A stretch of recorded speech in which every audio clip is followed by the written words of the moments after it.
If you have Sjögren's disease, one of the most dangerous things in your supplement drawer might say immune support on the label. Not because it's not working, but because it is. And for an autoimmune body, that is exactly the problem.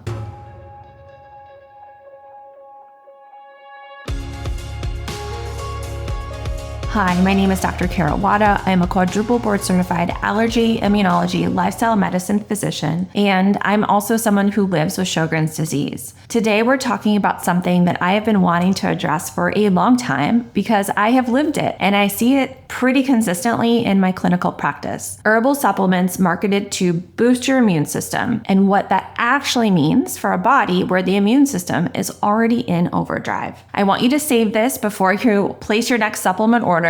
And as always, this is not medical advice for your individual situation. This is for educational purposes only. So please, please, please work with your own care team. Okay, let's get into this. And why is this so personal? So I think this really matters for what I'm about to tell you.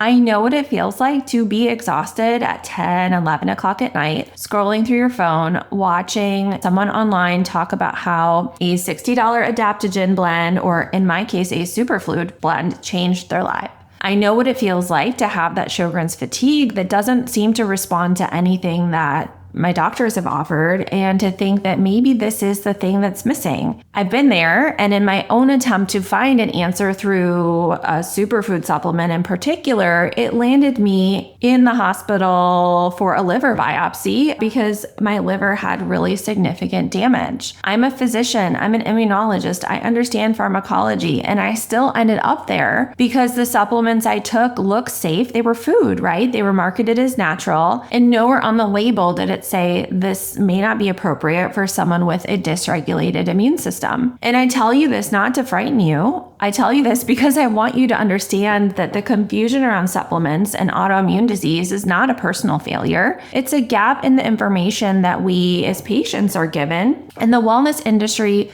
does a really, really great job of marketing these products as universally beneficial and universally safe. The research, though, tells a very different story, and that research is now strong enough that I cannot not talk about it. So what immune support actually means for an autoimmune body. Here's the thing that the label doesn't tell you.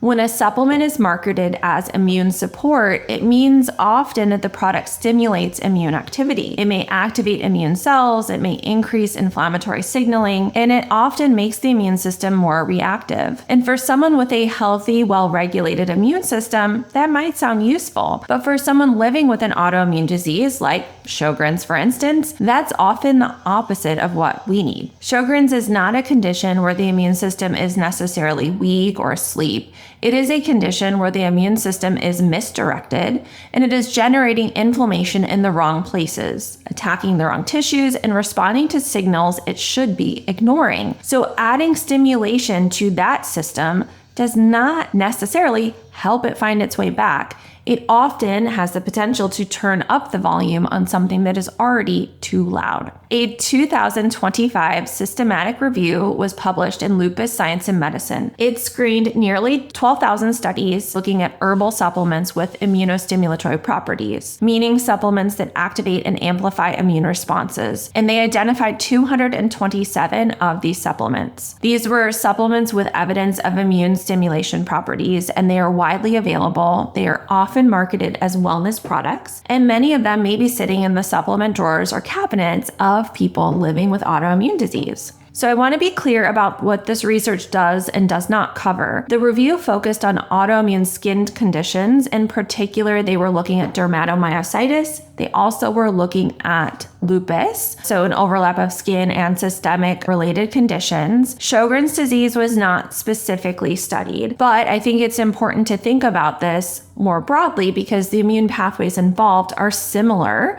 They included things like toll-like receptor activation, inflammatory cytokine production, immune cell amplification, and these mechanisms are fairly universal across a broad range of autoimmune conditions. Their biology is very similar, and in some cases the same. Okay, so what are 15 herbs with kind of the strongest amount of evidence and that we should, kind of look at more closely? The research identified 15 herbs with the most robust evidence for immune stimulation. And these were supported by all three types of studies: human clinical data, animal studies, and bench lab research, outside of animals or humans. Not one or two of those, but these 15 had research across all three domains. And I'm going to go through a list of them, and then I want you to think, okay, do any of these sound familiar? And then we're going to dig into these a little bit more in depth. So, echinacea, ashwagandha, astragalus, ginseng, spirulina, chlorella, green tea extract, garlic extract, reishi mushroom, licorice, alfalfa, skullcap, mistletoe, Indian mulberry, and tinospora.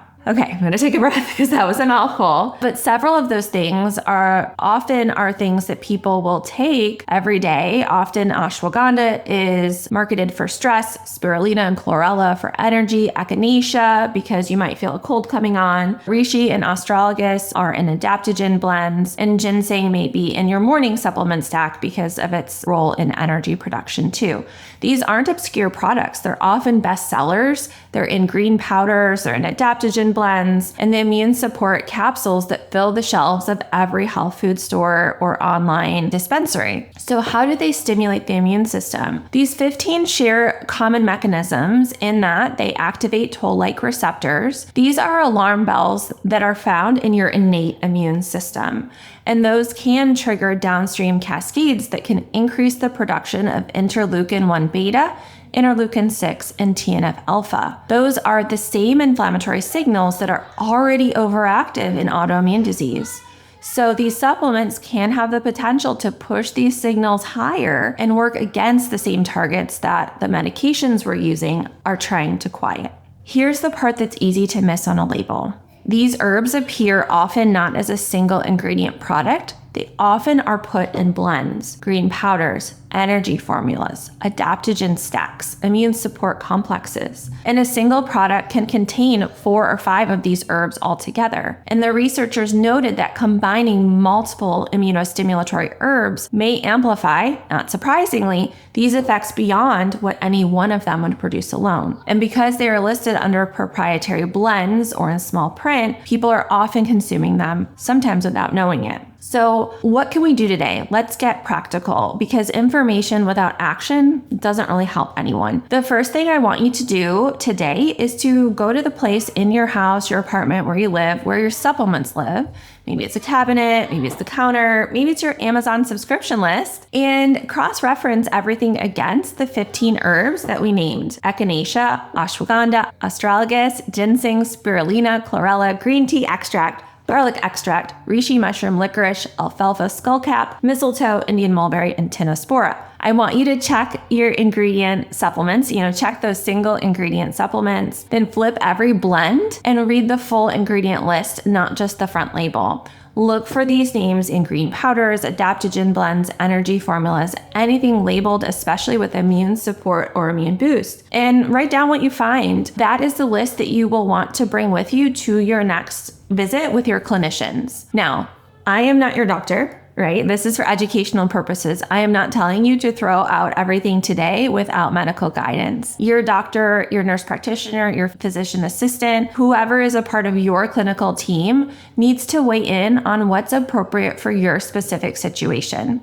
What I am telling you, though, is if you've been experiencing unexplained flares and you're taking any one of these supplements, this is a conversation worth having, and that connection may not be obvious. And it certainly was not initially obvious to me when I was the one reaching for the superfood green powder, blend and ordering it at 10 o'clock at night back in 2019. And then in the weeks and months following, when I became progressively more fatigued, had fevers, and turned yellow. If you are looking for supplement options with a better evidence profile for Sjögren's, those things include omega-3 fatty acids, vitamin D, especially if you're deficient. And those are conversations worth having with your care team using actual research rather than wellness marketing. The second thing you can do today is thinking about how you can talk with your doctor about this. So what I would love for you to do is to bring this to your rheumatologist or your primary care physician, your team, and I want to help give you the language that makes this conversation a bit easier. You don't need to walk in saying something's wrong with your supplements. You can just simply say, hey,